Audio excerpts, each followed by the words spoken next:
Girl, winter is so last season. And now spring's got you looking at pictures of tank tops with hungry eyes. Your algorithm is feeding you cutoffs. You're thirsty for the sun on your shoulders. That perfect hang on the patio sundress. Those sandals you can wear all day and all night. And you've had enough of shopping from your couch. Done hoping it looks anything like the picture when you tear open that envelope? It's time for a little in-person spring treat. It's time for a trip to Ross. Work your magic. Ready to soundtrack your summer? With Red Bull Summer All Day Play, you choose a playlist that fits your summer vibe the best. Are you a festival fanatic, a deep end DJ, a road dog, or a trail mixer? Just add a song to your chosen playlist and put your summer on track. Red Bull Summer All Day Play. Red Bull gives you wings. Visit redbull.com/brightsummer ahead to learn more. See you this summer. This is Optimal Living Daily. 4 Ways to Cope with Negative Emotions by Elana Miller of ZenPsychiatry.com. And I'm your narrator, Justin Malik, reading you articles every day of the year, including holidays. And without further ado, let's get right to it as we optimize your life.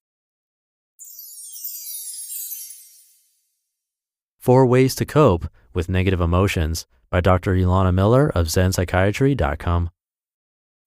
This past weekend, I spent a day at a meditation retreat focused on the topic of how to handle negative emotions. It was good timing.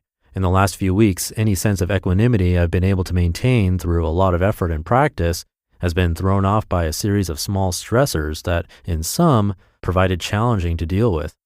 Thankfully, the retreat reminded me of a few core practices that are very helpful for dealing with negative emotions.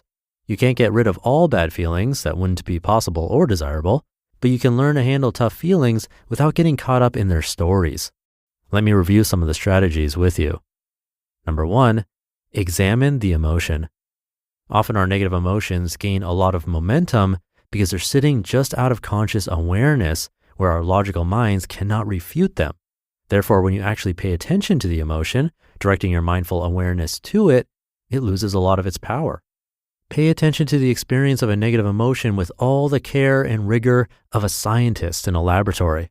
Examine the physical sensations that it creates in your body: tingling chest, numb hands, tight stomach. Notice if its strength shifts as you watch it. Label it under your breath: anger, fear, anxiety, getting stronger, getting weaker. In one study done at UCLA, the sheer act of labeling negative emotions led to decreased activity in the amygdala, a part of the brain associated with the fear response, as well as decreased self-reported emotional intensity. Number 2, de-identify from it. Quote, "Don't believe everything you think." Bumper sticker. Often we take our thoughts and emotions really seriously. We assume that if we feel something, it must be true. We believe if we feel bad, it indicates a problem that we need to struggle to fix. But both negative and positive emotions are experiences that ebb and flow as an inevitable part of life. When you start to notice your own patterns, you realize that it doesn't make sense to get too caught up in the highs or the lows. After meditating for a while, I started to notice patterns in myself that would repeat over and over. I'd do a good job at something, like write an article I was really proud of, and then pat myself on the back for being so awesome. Then I'd make a mistake, like forget to pay my Visa bill, and chastise myself for being such an idiot. After a while, the whole thing seemed kind of silly. So now when I feel bad, I can at least relax knowing that it's a fleeting emotion that will change soon enough. So don't take your negative emotions so personally or so seriously. However you feel, it's not unique to you. Think of negative emotions as experiences that pass through you rather than character traits that define you. Number 3, let it go. There's nothing wrong with negative emotions, and you're going to feel them from time to time, but sometimes enough is enough. This isn't about ignoring how you feel or pretending that a negative emotion doesn't exist. Rather, it's about making a conscious decision not to get on the train and ride it to another station. Have you ever had the experience of getting upset about something and then ruminating about it for hours or even days? I know I have. What if you could choose to let go of frustrating experiences a little earlier, like say, after 1 hour, or 20 minutes, or 5 minutes? First, you need to practice noticing when you get on the train. Make a habit of paying attention when you get caught up in your top 10 annoyances. Maybe it's when someone cuts you off in traffic, or someone's running late, or you get criticized, etc. Notice what thought pattern it brings, probably something along the lines of how wrong the other person is and how right you are. When this thought pattern comes up again, notice and label it. Elana gets mad at stupid LA driver who cuts her off. Ask yourself, do I really want to get on this train again? Don't I have something better to do? Number 4, replace it. When it's time to get off the train, but you're having trouble letting go of a negative emotion, you can bring up a positive emotion to replace it.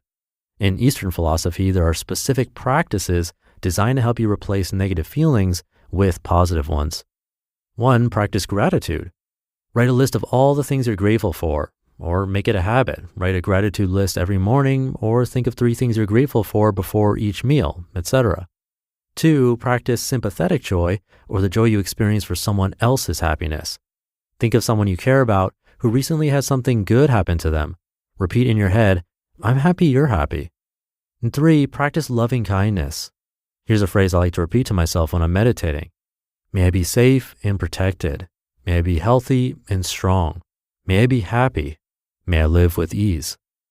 You can also direct these phrases toward another person. You just listened to the post titled 4 Ways to Cope with Negative Emotions by Elana Miller of ZenPsychiatry.com, and I'll be right back with my commentary. This episode is brought to you by Prime. Obsession is in session, and this summer, Prime Originals have everything you want. Steamy romances, irresistible love stories, and the book-to-screen favorites you've already read twice. Off Campus, Elle, Every Year After, The Love Hypothesis, Sterling Point, and more. Slow burns, second chances, chemistry you can feel through the screen. Your next obsession is waiting. Watch only on Prime. From athletic stuff like a full-court pickup game, swish, to athletic-ish stuff like a half-mile stroll. Get those steps in. Head to Sierra or Sierra.com for the brands you want at the prices that let you do it all. From athletic to athletic-ish, Sierra's got it. Thank you to Elana. I'm glad she mentioned that there's nothing wrong with negative emotions, because sometimes we think with personal development, the goal is getting rid of anything quote unquote negative, getting rid of negative emotions, bad days, unhappiness. But we know that that isn't possible. But as we've talked about on this show before, we always have a choice in what we think about. It's not that the emotion disappears, it's that you realize there's a tiny window of choice before you let that emotion completely take over for hours, days, weeks, or longer. And catching that window is basically the main practice. But there are some other good tips in here too. Replacing it, labeling it. That's a good one with some research behind it. Sounds too simple to work, but that simple act of naming what you're feeling seems to reduce its intensity, shifting you from being inside the emotion to observing it. So next time a negative feeling comes up, maybe just name it first. See what that does before anything else. And let me know how it goes.